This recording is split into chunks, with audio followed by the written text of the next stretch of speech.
है मेरी माँ। अगर तुम छोड़ के आ गए इंद्रजीत के उधर तो मैं अपनी गोद में फूला का क्या जवाब दूंगी रे? देखो कैसा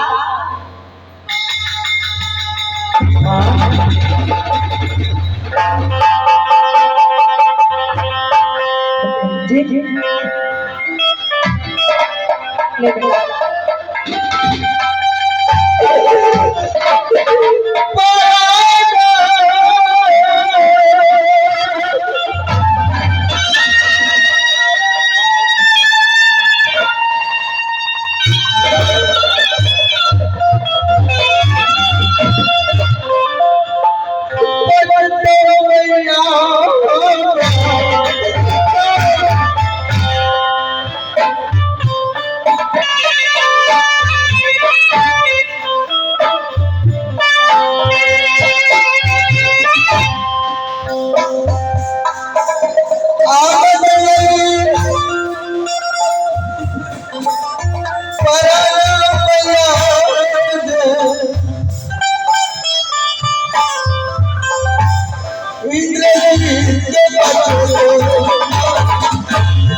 एक बात बताओ माँ, मैं छोटा था, मैंने एक फल खा लिया तो क्या हो गया? मैंने बार बार भैया से माफी मांगता रह गया, लेकिन मुझे माफ नहीं किया।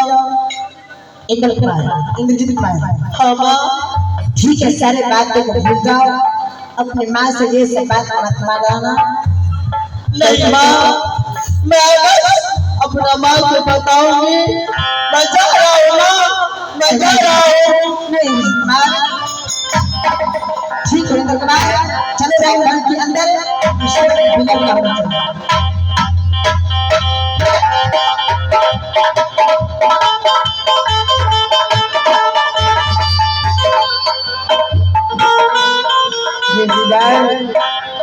अभी तक नहीं मेरे बेटा आया फुटबॉल खेल के, ना जाने क्या हो गया।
है